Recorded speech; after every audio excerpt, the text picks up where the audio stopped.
अस्सलाम वालेकुम नाजरीन, मैं हूं सादिया गुल। आप देख रहे हैं मेरा यूट्यूब चैनल। नाजरीन, आज गुजरात से मुझे किसी एक फैमिली की तरफ से एक कॉल मौसूल हुई जिसमें उन्होंने कच्चे के डाकू जो हैं उन्होंने गुजरात के कुछ लोगों के साथ जो भी फ्रॉड किया और कैसे उनको कश्मीर के इलाके तक बुलाया और फिर उनको मारा, उन्होंने पूरी डिटेल जो है वो मेरे साथ शेयर की और आज मैं आपको कुछ बताने जा रही हूँ।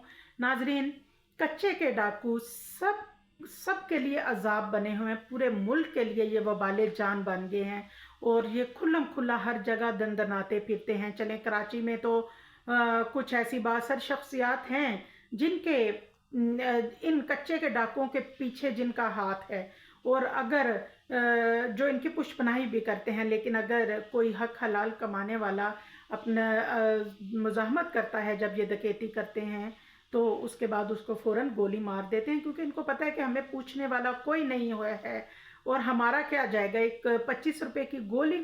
तो नाज़रीन, ये मामला कराची में तो रूटीन की बात है, लेकिन अब कच्चे के डाकू जो हैं उन्होंने एक नया फ्रॉड शुरू किया है और अब उन्होंने पंजाब का रुख किया है। अब मैं आपको बताती हूँ कि ये पंजाब के लोगों को ट्रैप कैसे करते हैं।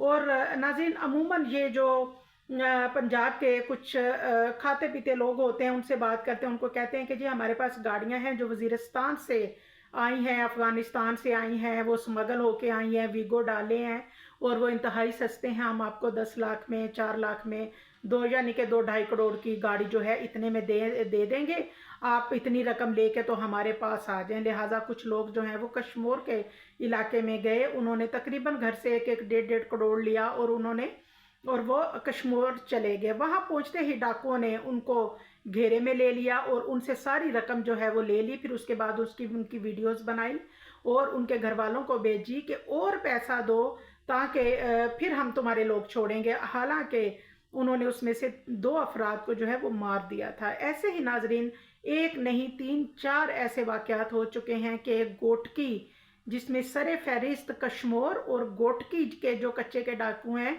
वो पंजाब से लोगों को इस तरह लालच दे के ट्रैप करते हैं, फिर उनको बुलाते हैं। उसके बाद उनके अहले खाना, अगर तो वो पैसे दे सकते हैं उनके अहले खाना तो ठीक है, वरना वो उनको मार देते हैं। जो रकम वो लेके आते हैं वो भी ले लेते हैं और उनको मार देते हैं। और जो सादा लू के सान होते हैं उनको ये, क्योंकि आपको पता है कि पंजाब में ज़्यादातर लोगों को बहुत शौक होता है जानवर वगैरह रखने का, तो ये अमूमन ऐसे लोगों को भी ट्रैप करते हैं और उनसे कहते हैं कि जी आप सिंध में आएँ, कश्मीर ख़ास तौर पे गोटकी, आप यहाँ आएँ, हमारे पास बहुत सस्ते जानवर हैं।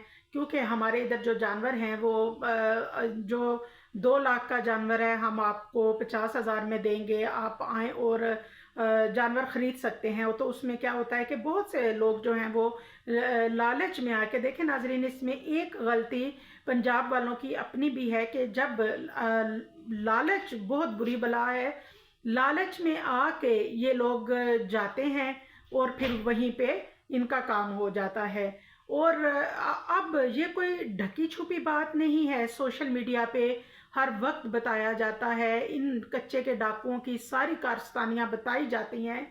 हम आप लोगों को हर वक्त आगाह करते रहते हैं कि लालच मत करें, अपनी जान से ज़्यादा कीमती कोई चीज़ नहीं है और ये सब फ्रॉड है। और कच्चे के डाकू जो हैं ये इस तरह करके इन्होंने लोगों के साथ जो फ्रॉड और उसके बाद कत्ल के सिलसिले शुरू किए हुए हैं। और क्योंकि ये बिलोंग करते हैं सिंध से, अंदरूनी सिंध से, कच्चे के जितने डाकू हैं वो अंदरूनी सिंध से बिलोंग करते हैं। और यहाँ पे होल्ड किसका है?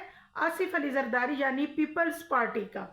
तो नाजरीन, मुझे नहीं समझ आती कि इतनी बड़ी सियासी पार्टी का होल्ड होते हुए और एक भारी जो नफरी होती है पुलिस की, एक पुलिस और बाअसर शख्सियात के यहाँ होते हुए कच्चे के जो डाकू हैं, आखिर इनके ऊपर काबू क्यों नहीं पाया जाता, इनको पकड़ा क्यों नहीं जाता? आखिर ऐसी क्या वजह है कि आम दिनों में ये दंदनाते फिरते हैं और इलेक्शन में वोट देने के लिए भी सबसे आगे कच्चे के डाकू होते हैं? आखिर कोई तो है जो उनके पीछे है। तो कब तक ये मामला चलता रहेगा, कब तक इनके खिलाफ एक्शन नहीं लिया जाएगा? अब ये अल्लाह ही है जो हमारे मुल्क की, हमारे लोगों की और ऐसे लोगों से हिफाजत फरमाए। दुआओं में याद रखिएगा। अल्लाह हाफिज़ और चैनल को लाइक और सब्सक्राइब ज़रूर कीजिएगा।